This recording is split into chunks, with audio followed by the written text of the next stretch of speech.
Peter Lynch, gestionnaire légendaire du Fidelity Magellan Fund, a réalisé un rendement annuel moyen de 29% entre 1977 et 1990. Il soulignait souvent l'importance des ratios financiers simples pour identifier les actions performantes. Par exemple, Lynch utilisait le ratio PEG, prix sur bénéfice par rapport à la croissance, pour identifier les actions de croissance sous-évaluées. Il croyait qu'une entreprise croissant à 20% avec un ratio prix sur bénéfice de 20 était correctement évaluée, ce qui donnait un ratio PEG égal à 1. S'il trouvait une entreprise dont les bénéfices croissaient de 20% avec un ratio court bénéfice de 10, il savait qu'il avait trouvé une bonne affaire puisque le ratio PEG serait inférieur à 1. Le succès de Lynch souligne comment maîtriser seulement quelques ratios financiers clés peut mener à des rendements extraordinaires.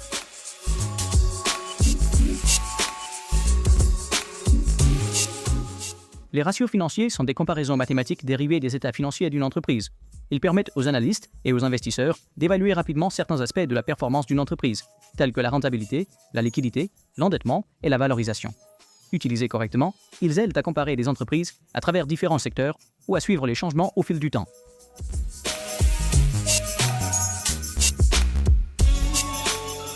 La marge brute est calculée comme le bénéfice brut par revenu. Elle indique l'efficacité avec laquelle une entreprise produit des biens.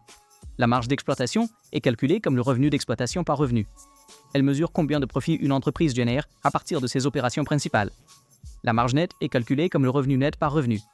Elle montre le pourcentage de revenus restant comme profit après toutes les dépenses.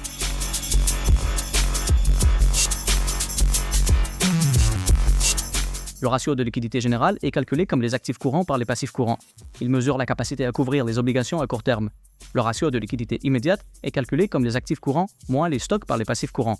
C'est une mesure plus stricte de la liquidité que le ratio de liquidité générale.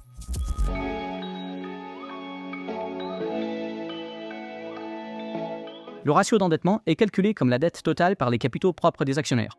Il évalue l'effet de levier financier et le risque. Le ratio de couverture des intérêts est calculé comme le bénéfice avant intérêts et impôts par les charges d'intérêt. Il indique dans quelle mesure une entreprise peut payer confortablement les intérêts sur sa dette.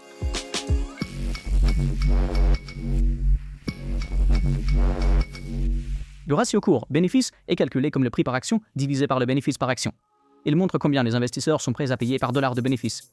Le ratio PEG est calculé comme le ratio court-bénéfice divisé par le taux de croissance de bénéfice.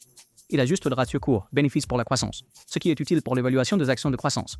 Le ratio court-valeur comptable est calculé comme le prix de marché divisé par la valeur comptable par action.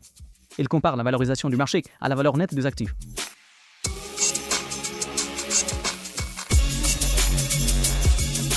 Aucun ratio ne raconte toute l'histoire isolément.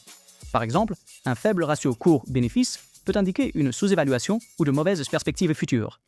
Comparer les ratios au sein de la même industrie et comprendre les tendances au fil du temps est essentiel pour une analyse significative. Utiliser efficacement les ratios financiers nécessite à la fois des compétences numériques et une compréhension du contexte commercial.